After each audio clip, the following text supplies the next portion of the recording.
Class 10। Good morning. आज हम social science में ज्योग्राफी में पार्ट 2 वन एवं वन्य जीव संसाधन के विषय पर चर्चा करेंगे। वन एवं वन्य जीव संसाधन हमारे देश भारत में बहुत से जंगल तथा विश्व में बहुत से वन एवं अनेकों प्रकार के जीव जंतु पाए जाते हैं। इन वनों एवं जीव जंतुओं में जो प्राचीन काल से हमारी एक प्राकृतिक विरासत के रूप में जानी जाती है,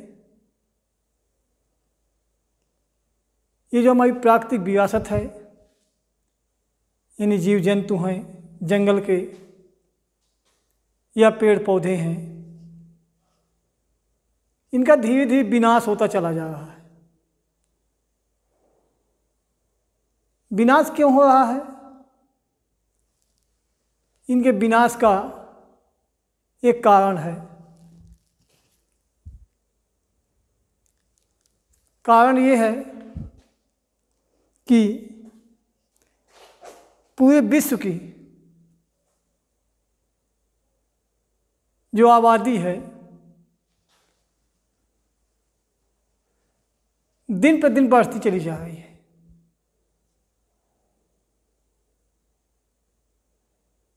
यानी कि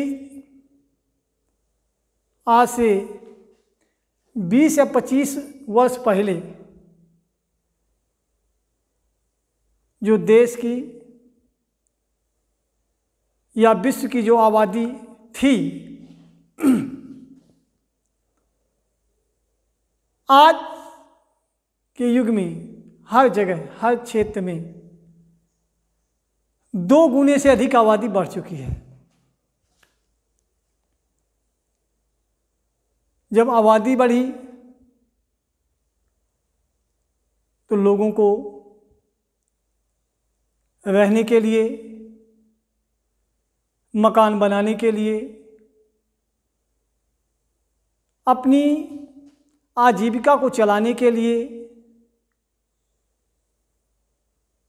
संसाधन जुटाने की आवश्यकता पड़ी। लोगों ने संसाधन को जुटाने के उद्देश्य से जंगलों की तरफ प्रस्थान किया। आप लोग देखते होंगे कि आज से 4 साल या 10 साल पहले आपके घरों के आसपास या आपके गांव के आसपास बहुत से बाग और बगीचे आपको देखने को मिलते रहे होंगे। आपके गांव के चारों तरफ खेती करने योग्य जमीन चारों तरफ आपको हरी भरी दिखाई देती होगी। हरी भरी फसलें आपको आपके खेत के चारों तरफ खड़ी हुई दिखाई देती रही होंगी। लेकिन आज क्या स्थिति है? आप लोग अपने आसपास मकान के या गांव के आसपास नज़र डालिए तो आपको देखने को ये मिलेगा कि जहाँ पर बाग बगीचे थे, पेड़ पौधे थे, जहाँ से आपको शुद्ध वायु ग्रहण करने को मिलती थी, आज वहाँ पर केवल क्या है? मकान बने हुए हैं। क्योंकि प्रत्येक गांव में, प्रत्येक देश में इतनी अधिक आबादी बढ़ चुकी है कि लोगों को रहने के लिए जगह की ज़रूरत। क्योंकि आपके पास जो पहले ज़मीन थी वो सीमित थी।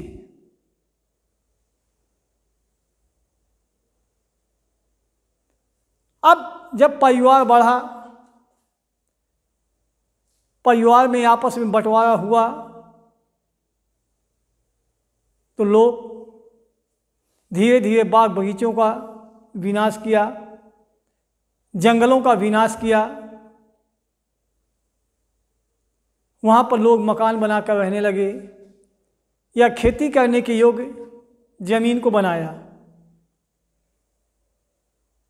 कुछ ऐसे भी सामाजिक स्वार्थी तत्व तो आपको देखने को मिलेंगे जिन्होंने अपने स्वार्थ को साधने के लिए, अपने हित को साधने के लिए पेड़ पौधों को कटवाया, जंगलों का विनाश करवाया, लकड़ियों को बेचा। बहुत से जंगली जीव जंतुओं को मार करके लोग शिकार करके अपनी भूख मिटाते हैं, और बहुत से पशुओं को मार करके बाजार में उनको बेच दिया जाता है। उनके मांस को या उनकी खाल को या उनके दांतों को या उनकी हड्डियों को बाजार में बेच दिया जाता है, जिसके कारण धीरे धीरे जो जंगल थे, जो वन्य जीव थे, वो समाप्त होते चले जा रहे हैं। पहले आपके गांव के आसपास तमाम प्रकार के जंगली जीव देखने को मिलते थे, लेकिन आज एक भी जीव आपको कहीं देखने के लिए नजर नहीं आता। इसका मुख्य कारण है कि लोगों का स्वार्थ सिद्ध करना। लोग अपने स्वार्थ के लिए सब कुछ करने को तैयार होते हैं। इस प्रकार से हमारे देश के जो पहले 33% वन थे,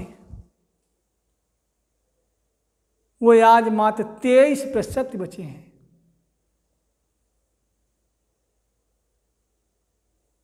इन जंगलों के विकास, ये विनाश या जंगली जीव जंतुओं के विनाश के कुछ मुख्य कारण निम्नलिखित हैं, जिनके विषय पर हम चर्चा करेंगे।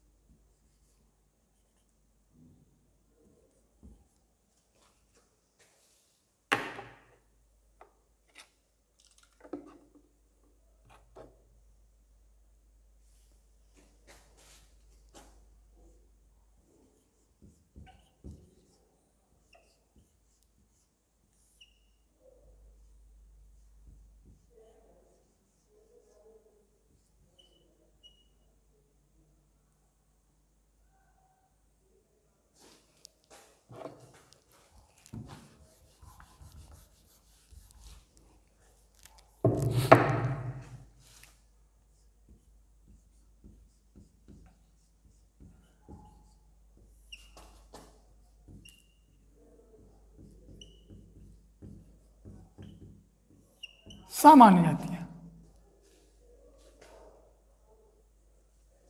ये वो जातियां कहलाती हैं जिनके जीवित रहने की संभावनाएं अधिक पाई जाती हैं। ये ऐसी जातियां हैं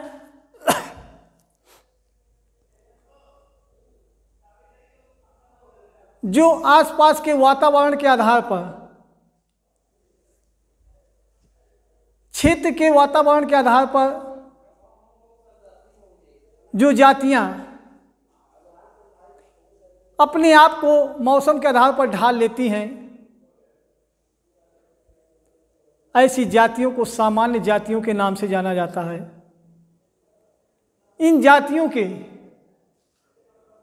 मौसम के आधार पर अपने आप को ढालने के उद्देश्य से इन जातियों के जीवित रहने की संभावनाएं अधिक बढ़ जाती हैं, क्योंकि इनमें वो गुण पाए जाते हैं कि जिस क्षेत्र का जैसा ही मौसम होता है,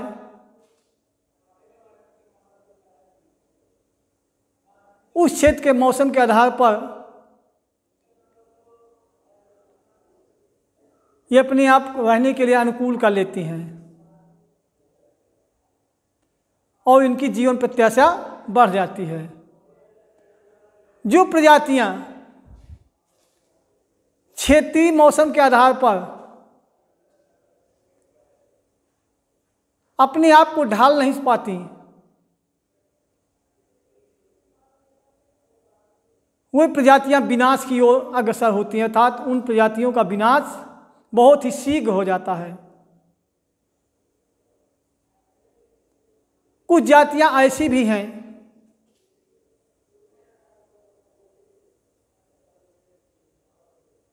जिनका विनाश पूरी तरह से हो चुका, अर्थात कुछ जातियां, कुछ जीव ऐसे भी हैं जो हमारी पृथ्वी से पूरी तरह से विहीन हो चुका था, विलुप्त हो चुके हैं, जिनके नाम के विषय में केवल सुना जाता है, लेकिन वह प्रजातियां आज हमको पृथ्वी पर देखने के लिए प्राप्त नहीं होती हैं।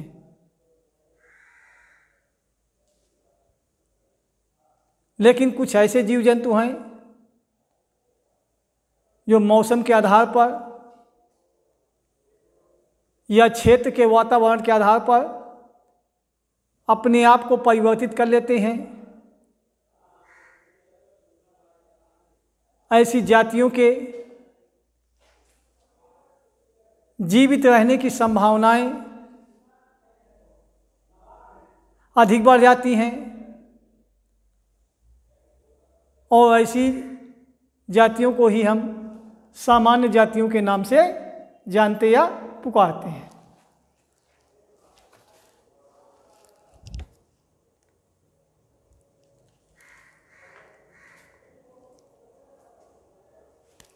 दूसरा है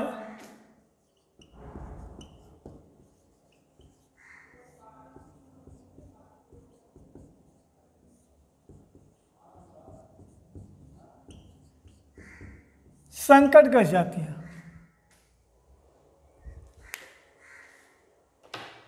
ये वही जातियां होती हैं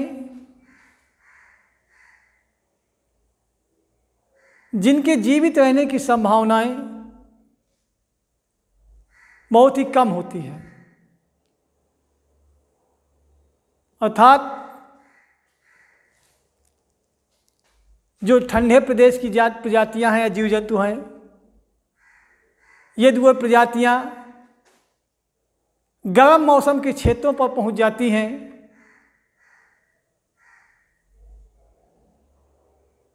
तो उनके जीवित रहने की कोई संभावना नहीं होती, अर्थात उनका जीवन विनाश की ओर लुप्त होता है। क्योंकि प्राचीन काल में प्रत्येक देश में चारों तरफ घनघोर जंगल थे, पेड़ पौधे थे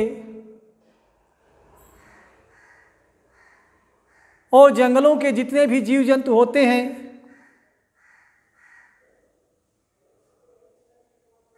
तो वहाँ के वातावरण के आधार पर अपने आप को परिवर्तित कर लेते थे, जिससे कि उनके जीवित रहने की संभावनाएं अधिक बढ़ जाती थीं। लेकिन बढ़ती आबादी के कारण बड़ी ही तेजी के साथ जंगलों का विनाश हुआ।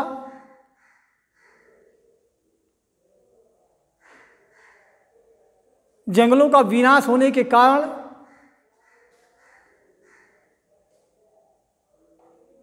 बहुत से जीव जंतुओं का जो जीवन है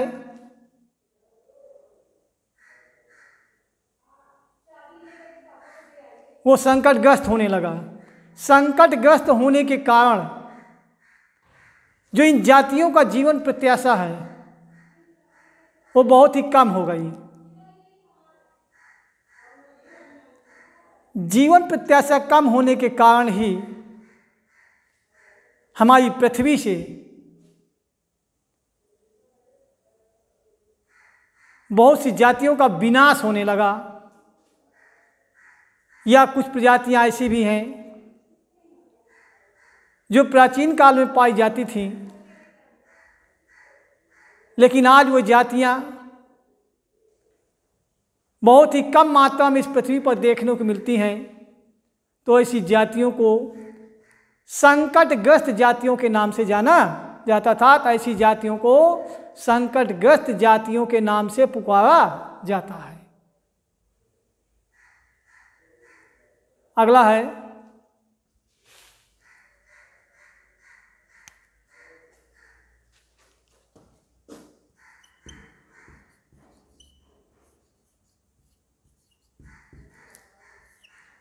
सुभेद जातियां।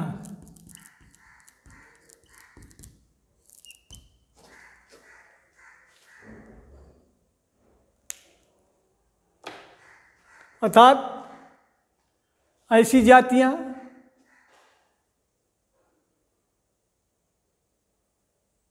जो पूर्ण रूप से इस पृथ्वी पर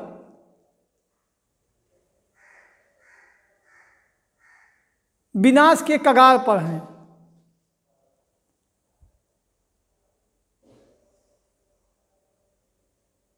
जिनका कुछ दिनों के बाद अस्तित्व ही समाप्त हो जाएगा। जैसे उदाहरण के लिए एक छोटा सा उदाहरण दे रहा हूं मैं कि जैसे आप लोग इसके पहले बड़ी मात्रा पर आप गिद्ध देखते थे।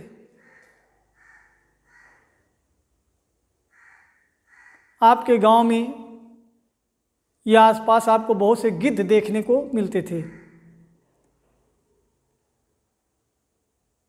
लेकिन आज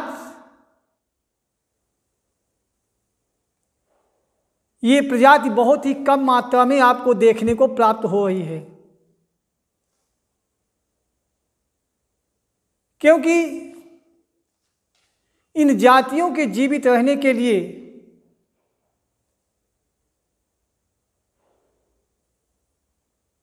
न तो अनुकूल वातावरण ही बचे हुए हैं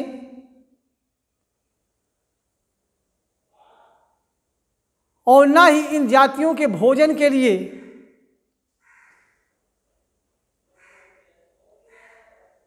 पशु ही बचे हुए हैं।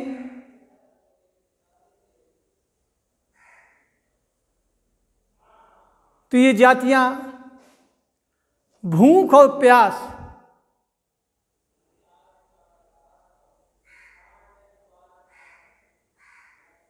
तथा प्रतिकूल वातावरण के कारण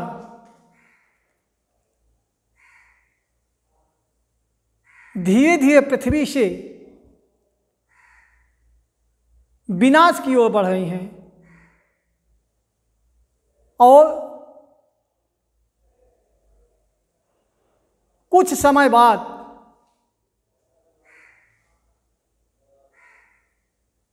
ये देखने को मिलेगा कि हमारी पृथ्वी से ऐसी प्रजातियों का नामो निशान ही मिट जाएगा। जैसे मैंने इसके पहले आपको एक छोटा सा उदाहरण देख समझाया था कि प्राचीन काल में आपकी पृथ्वी पर डायनासोर नामक एक जीव पाया जाता था।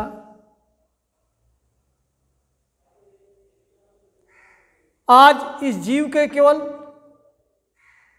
नाम को हम और आप लोग सुनते हैं, लेकिन ये जीव आज पृथ्वी पर कहीं पर भी हमको देखने के लिए नहीं मिल रहा है। उसी प्रकार से जो मैंने एक छोटा उदाहरण दिया गिद्ध का, यदि यही माहौल रहा, यदि इसी प्रकार से आबादी बढ़ती गई,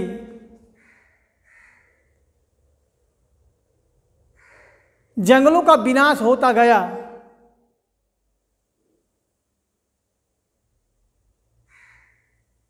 तो एक दिन इस प्रजाति का भी जो है इस पृथ्वी से नामो निशान समाप्त हो जाएगा। तो वो जीव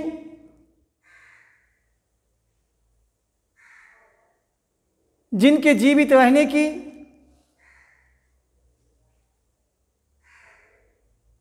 इस पृथ्वी पर बहुत ही कम संभावनाएं पाई जाती हैं,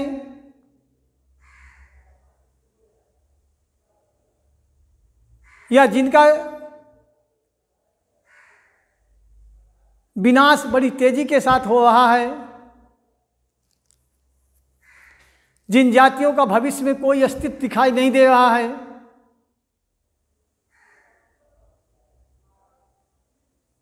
ऐसी जातियों को हम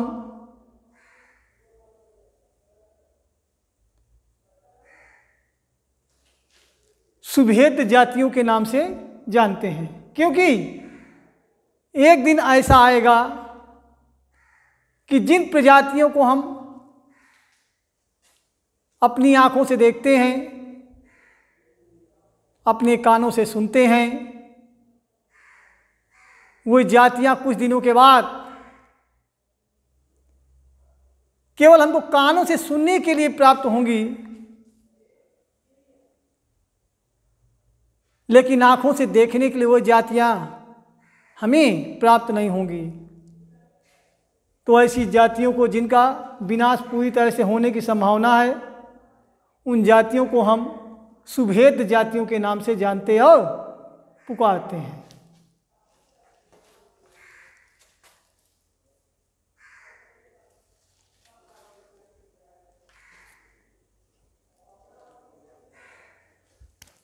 चौथा है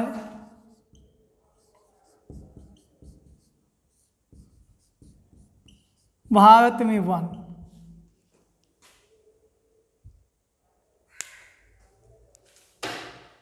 अर्थात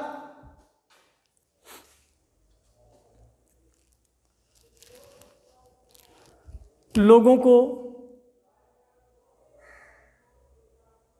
पशुओं को या जीव जंतुओं को जीवित रहने के लिए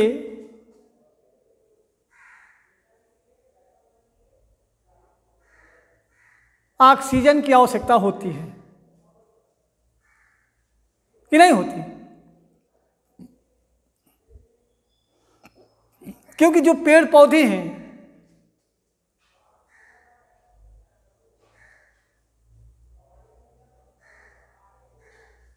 वो एक कार्बन डाइऑक्साइड गैस, जो एक जहरीली गैस होती है,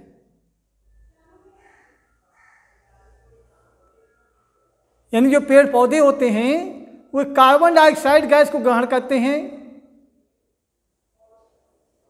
मनुष्यों को तथा जीव जंतुओं को सांस लेने के लिए जो पेड़ पौधे हैं वो ऑक्सीजन गैस देते हैं।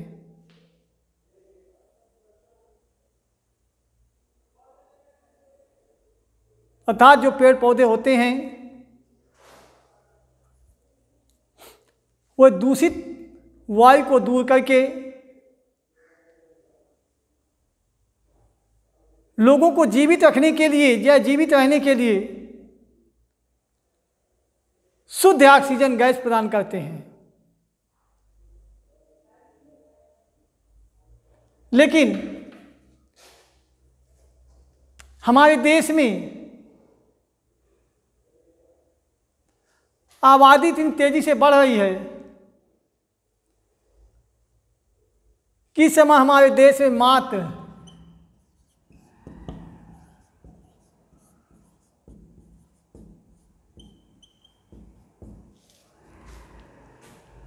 23% मात्र वन बचे हुए हैं।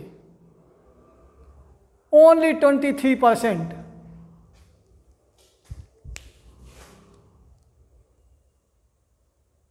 हमारा देश विश्व का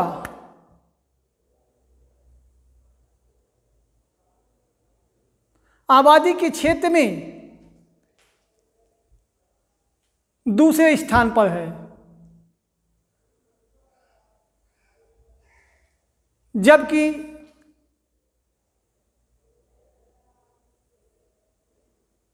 क्षेत्रफल के आधार पर हमारे जो देश का नंबर है या स्थान है वो 7वां है।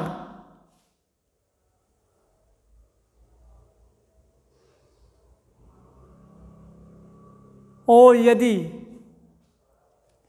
जिस गति से हमारे देश की आबादी बढ़ रही है, अगर इसी गति से